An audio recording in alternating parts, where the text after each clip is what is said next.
بسم اللہ الرحمن الرحیم۔ ڈیجیٹل کے پلیٹ فارم پر امتیاز شاد۔ دنیا میں زمین مہنگی ہو رہی ہے اور لوگوں کے لیے گھر بنانا انتہائی مشکل ہو رہا ہے، لیکن اس وقت ایک ایسی اسکیم سامنے آئی ہے جو سب سے سستی ہے، اور یہ ایک ایسی اسکیم ہے جس میں شاید ہر شخص حصہ لینا چاہے گا۔ پوری دنیا کے اندر اس وقت گھر بنانا ایک خواب دکھائی دیتا ہے اور ناممکن سا لگتا ہے کہ کوئی عام آدمی ایک گھر خرید سکے، لیکن اس وقت ایک خوشخبری بھی ہے، اور یہ اتنی بڑی خوشخبری ہے کہ شاید اس خوشخبری کو سنے بغیر کوئی رہ نہیں سکتا۔ سویڈن کا ایک گاؤں ہے جس کے اندر آپ کو زمین صرف اس انداز سے سستی مل رہی ہے، اور اس قدر سستی مل رہی ہے کہ آپ ایک چائے کی پیالی کی قیمت ادا کر کے وہ زمین خرید سکتے ہیں۔ جی ہاں، سویڈن کا ہی ایک گاؤں ہے، گوٹن کومن نام ہے اس کا، اور اس گاؤں کے اندر یہ اناؤنسمنٹ کی گئی ہے کہ آپ ایک چائے کے کپ کی قیمت ادا کریں اور ایک پلاٹ آپ حاصل کر سکتے ہیں۔ اب یہ چائے کے کپ کی جو قیمت ہے وہ لگ بھگ آپ کہہ سکتے ہیں کہ فی اسکوائر میٹر جو ہے وہ 1 کرونا ہے، یعنی لگ بھگ 27 روپے بنتے ہیں اسکوائر فٹ کے حساب سے۔ اب اگر آپ 27 روپے فی اسکوائر فٹ کے حساب سے آپ وہاں زمین خریدتے ہیں تو آپ بآسانی ایک پلاٹ کے، ایک گھر کے مالک ہو سکتے ہیں۔ لیکن ان کی جو شرائط ہیں وہ بعد میں ڈسکس کرتے ہیں۔ پہلے ہم یہ دیکھتے ہیں کہ یہ اس کے حوالے سے جب یہ اشتہار شائع ہوا ہے تو دنیا کے کتنے لوگ اس کی طرف متوجہ ہوئے ہیں، اور ضروری نہیں ہے کہ آپ وہاں یورپ کے ہی رہنے والے ہوں، آپ دنیا کے کسی بھی خطے پر رہتے ہیں، آپ یہاں سے زمین خرید سکتے ہیں، اور یہ زمین نہ صرف خرید سکتے ہیں، آپ ایک بہترین گھر بھی بنا سکتے ہیں۔ لیکن اس زمین کو خریدنے والوں کی تعداد اس قدر بڑھ گئی ہے کہ اب انہیں اناؤنسمنٹ جو کی ہوئی تھی وہ روک دی گئی ہے۔ جولائی کی ڈیٹ دی تھی، لیکن لوگوں کی تعداد بڑھنے کی وجہ سے اب یہ اگست میں لے گئے ہیں اسکیم کو، لیکن یہ اسکیم اپنی جگہ پر اسی طرح برقرار ہے۔ یہ علاقہ کیا ہے؟ اتنا زبردست علاقہ ہے کہ اس میں جنوبی یورپ کا یہ ایک علاقہ ہے جس کے اندر ایک گاؤں ہے، اور وہاں پر 30 پلاٹس ابھی فروخت کرنے کے لیے انہوں نے رکھے ہیں، اور خوش قسمت لوگ جو ہیں وہ اپنا گھر وہاں پر بنا سکتے ہیں۔ یہ اسکیم کیوں دی گئی ہے؟ بنیادی طور پر لوگ دیہاتوں سے شہروں کی طرف شفٹ ہو گئے ہیں اور دیہاتوں میں آنے کا نام ہی نہیں لے رہے ہیں۔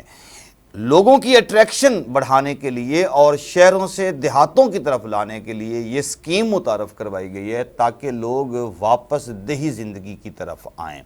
یورپ کے اندر تقریباً دیہی زندگی ناپید ہو چکی ہے، اسی کو زندہ کرنے کے لیے لوگوں کو آسائشوں بھری جو زندگی انہوں نے شہروں میں تلاش کر رکھی ہے اس سے نکال کر واپس فطری زندگی، جو قدرتی انداز سے مالا مال زندگی ہے، اس کی طرف متوجہ کرنے کے لیے یہ اسکیم متعارف کروائی گئی ہے۔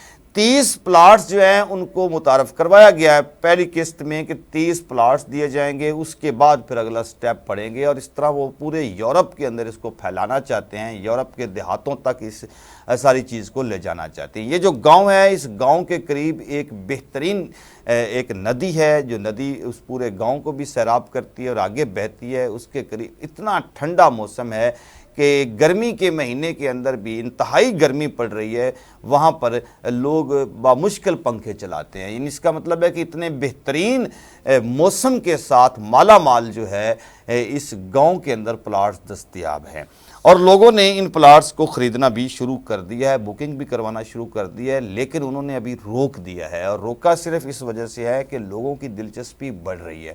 پہلے ان کا خیال تھا کہ لوگ دلچسپی نہیں لیں گے، جو کہ پہلے وہ 1 سال تک یہ اشتہارات دیتے رہے اور کسی نے دلچسپی ہی نہیں لی۔ پھر اس کے بعد انہوں نے اسکیم کے اندر یہ ٹویسٹ پیدا کیا کہ جو بھی شخص آئے ایک چائے کپ جو ہے اس کی قیمت ادا کرے اور 1 اسکوائر فٹ وہاں سے حاصل کرے۔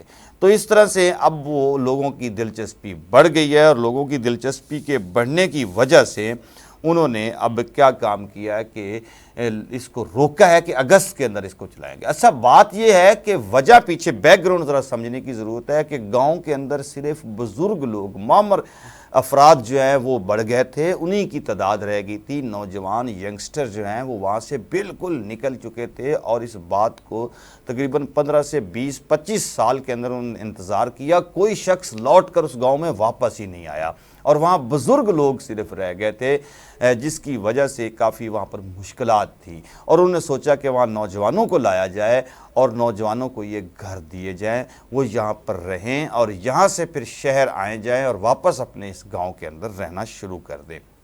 انہوں نے ایک شرط یہ رکھی ہے کہ پلاٹ صرف اسی شخص کو دیا جائے گا جو شخص جو ہے وہ ایک مخصوص متعین کردہ مدت یعنی 2 سال کے اندر اندر اپنا وہاں پر گھر تعمیر بھی کر لے گا۔ اگر وہاں پر وہ گھر تعمیر نہیں کرتا ہے اور وہ رہنا نہیں شروع کرتا ہے تو پھر وہ منسوخ کر دیا جائے گا، وہ جو پلاٹ اس کے نام چلا گیا تھا۔ تو اس طرح سے تاکہ ایک دیہاتی زندگی، دیہاتی کلچر جو ہے اس کو پروموٹ کیا جائے اور لوگوں کو وہاں رہنے کا موقع ملے، یہ ایک اچھی کاوش ہے۔ بدقسمتی ہے کہ پاکستان کے اندر بھی یہ کلچر ختم ہو چکا ہے، یہاں بھی دیہات جو ہیں وہ ویسے ہی دیو ہیکل سوسائٹیز میں بدل چکے ہیں اور اب دیہات رہے ہی نہیں ہیں۔ لیکن جو دیہات رہ گئے ہیں وہ اس قدر دور دراز ہے کہ وہاں زندگی ممکن نہیں ہے۔ اگر وہاں تھوڑی بہت زندگی جو ہے اس کے آثار نمودار ہونا شروع ہو جائیں اور حکومتیں توجہ کرنا شروع کر دیں تو لوگ شہروں سے دیہاتوں کی طرف واپس بھی جا سکتے ہیں۔ اگر ان کو وہاں پر جو سہولیات زندگی ہیں وہ دستیاب ہو جائیں تو وہ واپس انہی گاؤں میں جا کر رہنا شروع کر دیں گے۔ اگر حکومت پاکستان بھی اس طرح کے کوئی اقدامات اٹھاتی ہے تو شہروں کے اندر سے بہت زیادہ برڈن جو ہے، بوجھ جو ہے وہ کم ہو جائے گا اور لوگ دیہاتوں کی طرف رخ کرنا شروع کر دیں گے۔ ہمارے بہت سارے ایسے دریائی علاقے ہیں جو بہت وسیع و عریض رقبوں پر پھیلے ہوئے ہیں اور وہ بنجر پڑے ہوئے ہیں۔ اسی طرح روہی کا علاقہ ہے، وہ بہت وسیع و عریض پیمانے پر پھیلا ہوا ہے اور وہ بنجر پڑا ہوا ہے۔ بہت سارے دیگر ایسے دیہات ہیں جہاں پر آبادی بہت کم ہے۔ اگر حکومت پاکستان بھی اس طرح کی کوئی اسکیم متعارف کروا دے اور خاص طور پر پنجاب حکومت اور بلوچستان بالخصوص جو ہے وہ اس طرح کی اسکیمیں جو ہے وہاں پر متعارف کروا دی جائیں اور لوگوں کو جو میلوں میل زمینیں الاٹ کی ہوئی ہیں وہ ختم کر کے اور لوگوں کو رہائش کے لیے اس طرح کا سامان فراہم کر دیا جائے اور سہولیات دینا شروع کر دیں تو پاکستان کے اندر بہت ساری مشکلات پر قابو پایا جا سکتا ہے۔